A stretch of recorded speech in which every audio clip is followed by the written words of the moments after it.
माननीय वित्त मंत्री और माननीय प्रधानमंत्री की पूरी टीम को बधाई देता हूँ कि जिस तरह से उन्होंने प्रकाश पर्व पर, दीपावली के पर्व पर जीएसटी कम की।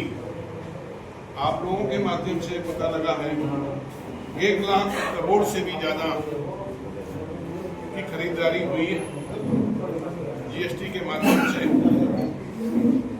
कम जीएसटी होने की वजह से लोगों की क्रय क्षमता बढ़ी, लोगों ने बढ़ चढ़कर खरीदारी करी और हर सब बाजारों में अच्छी बिक्री हुई। और अभी तो पर्व चल ही रहा है। आज तो बड़ी दिवाली है, धनतेरस कल थी, कल छोटी दिवाली है, फिर इसके बाद में गोवर्धन पूजा होगी। गोवर्धन पूजा के बाद में अभी छठ पूजा होगी। अभी कम लगभग 15 दिन तक त्योहारों का कार्यक्रम चलता रहेगा, जिसमें और भी खरीदारी बढ़ेगी। पीछे बड़ा डिस्टर्ब हो रहा है भाई, काहे बातें कर रहे हो? अभी और 1 सप्ताह तक, 15 दिन तक बिक्री होगी और लोगों को, दुकानदारों को भी फायदा होगा। उनकी आमदनी ज्यादा, माल बिक रहा है तो हमारे सभी दुकानदार भाइयों का भी लाभ होगा। हमारे जो होलसेलर हैं उन्हें भी लाभ होगा। जब रिटेल में ज्यादा माल बिकेगा तो होलसेलरों का भी ज्यादा माल बिकेगा। होलसेलर का ज्यादा माल बिकेगा तो हमारी कंपनी है, जो हमारी फैक्ट्री है, उन्हें ज्यादा उत्पादन करने की आवश्यकता पड़ेगी, तो उन्हें भी फायदा होगा, ज्यादा उत्पादन करेंगे। और जब ज्यादा उत्पादन होगा तो ज्यादा हमारे नौजवानों को काम मिलेगा, और नौजवानों को ज्यादा काम मिलेगा तो 4-4, 5-5 लोगों को इससे बेनिफिट हो रहा है। नौजवानों का भी रोजगार के रूप में, कंपनियों को भी ज्यादा उत्पादन बनाने के स्वरूप उन्हें ज्यादा बेनिफिट होगा। एक फैक्ट्री, एक यूनिट पर ही ज्यादा उत्पादन करेंगे। दूसरा ये होलसेलर और रिटेलर और उपभोक्ता 5 लोगों को बेनिफिट जीएसटी कम करने से हो रहा है। इससे मुझे लगता है कि सरकार के कहीं नुकसान हो रहा है, तो इसमें भारत सरकार और प्रदेश सरकार का नुकसान होता है जीएसटी कम करने से। इसलिए मैं अपने माननीय प्रधानमंत्री और अपने देश की यशस्वी वित्त मंत्री का भी और उनकी टीम का बधाई देता हूँ कि जिस तरह से उन्होंने जीएसटी कम करके और पूरे देश में लोगों की क्रय क्षमता को बढ़ाने का काम किया है।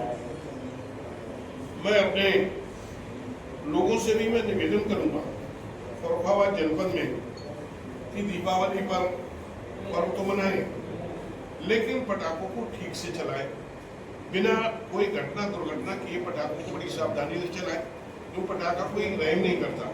और दीपक भी जलाएं तो उनको भी बड़ी सावधानी से जलाएं और सावधानी से सुरक्षित स्थान पर रखें, जिससे पर्व बड़े ही सुख समृद्धि के साथ बने, उल्लास के साथ बने। ये मेरी लोगों से, अपने फर्रुखाबाद के लोगों से, प्रदेश के लोगों से 2 चीजों पर फोकस रखना है। कभी घटना घटती है तो त्योहार पर, पर्व पर, एक तो हम पटाखे लापरवाही में किसी तरह से चलाते हैं तो घटना घट जाती है। बच्चे पटाखे चला रहे हैं तो गार्जियंस को, संरक्षक को वहां पर बैठना चाहिए, देखना चाहिए। और जो लोग, हम लोग दीपक या मोमबत्ती जलाते हैं, झालर जलाते हैं, तो उसको भी हमें सुरक्षित तरीके से जलाना चाहिए। बिजली की झालर जलाएं तो करंट से बचे या करंट ना आए। हम दीपक जलाएं तो ऐसी जगह रखें जहां से किसी तरह से कोई अप्रिय घटना न घट सके। मोमबत्ती को भी हमें ऐसे जलाना चाहिए जैसे कोई अप्रिय घटना न घट सके। तो त्योहार को हम बड़े उत्साह के साथ मनाते तो हैं, लेकिन उसमें किसी तरह की अप्रिय घटना न घटे, इसके लिए हमें भी ध्यान रखना पड़ेगा। दूसरा, अखिलेश जी यादव का कल मैं बयान सुन रहा था। इस तरह का बयान दे रहे थे जिस तरह लगता है कि अखिलेश जी का या तो मानसिक संतुलन थोड़ा सा, जिसका मुझे लग रहा है जब से वो प्रधानमंत्री का ख्वाब देख रहे थे, प्रधानमंत्री से पहले मुख्यमंत्री का ख्वाब देखा, मुख्यमंत्री बनेंगे, हमारी सरकार आ रही है, मैं अधिकारियों को 2 मिनट में ठीक कर दूंगा, हे पुलिस वाले करके ऐसा बयान भी मैंने उनका सुना।